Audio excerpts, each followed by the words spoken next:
know someone who is or has been in an abusive relationship? Okay, so like many of you guys, I've also know someone. My cousin, she's her name. Oh, well, her name. She's my cousin. She lives in Mexico. Her mom left her when my aunt got pregnant at a very young age, so the dad was never there. So my cousin had to live by herself. Well, she was raised by my grandparents, but like they were old, they didn't really know. Like, they don't really have like when you're growing up with your parents, you know how they like, I don't know, it's different. It's not the same as growing up with your grandparents. So she didn't really have like a father figure or like a mother, like how a mother and a father should act, like a husband or a wife should act.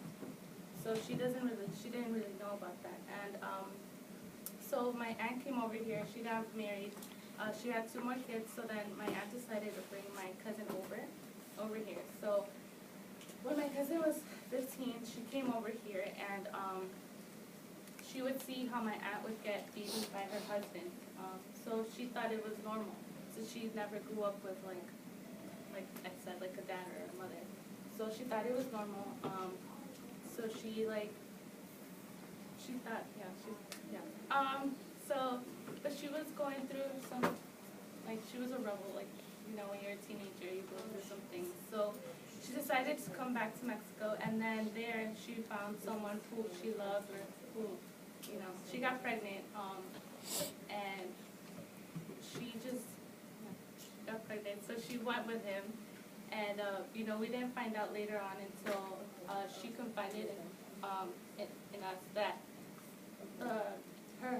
her boyfriend at the time beat her, and so she had a miscarriage, and she has 2 children with him now, and they got married. And we asked her, like, why don't you leave him?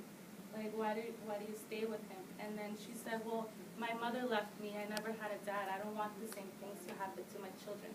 I don't want my children to grow up without a father. But I told him, like, why would you want your children to see that, growing up, that your husband is beating you? But she just doesn't want her children to have the same life she did growing up. Some facts that I found when I was researching is that a woman is beaten every 9 seconds. 85% of women experience intimate violence, and 50% of men experience intimate violence. 1 in every woman are victims, and 1 in every 7 men are victims. 3 women are murdered every day by their partner. 1 in 6 U.S. women have survived or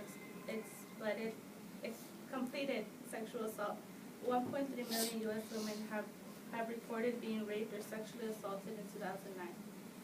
15 million U.S. children are exposed to domestic violence each year.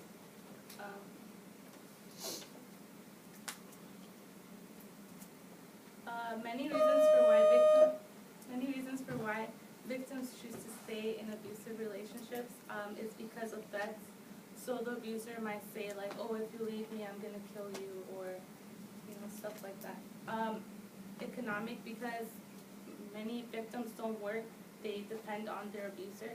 So they think, like, if I leave them, like, how am I gonna eat? Where am I gonna sleep? So they choose to stay because of that. Also because of children, because the abuser might say, like, oh, if you leave me, our kids aren't gonna have they're not gonna have a family, or if you leave me, I'm gonna take the children away from you. Minimizing is like making the victim feel like they're worthless, like they don't deserve anything, that the things they're getting is what they deserve, that they're nothing. And isolating them, not allowing them to go with friends or with their family. My solution is, like, if you see someone in an abusive relationship, like, try to help them, try to tell them that it's not okay, that there's help out there. If you're going through it, ask for help. There's always help. There's hotlines. There's places you could go and, like, ask for help. And don't be the abuser, or don't be the victim. When you grow up, like, if somebody loves you, they should respect you. They should never, like, lay hands on you. And you should never lay hands on anyone that you love, because that's not love.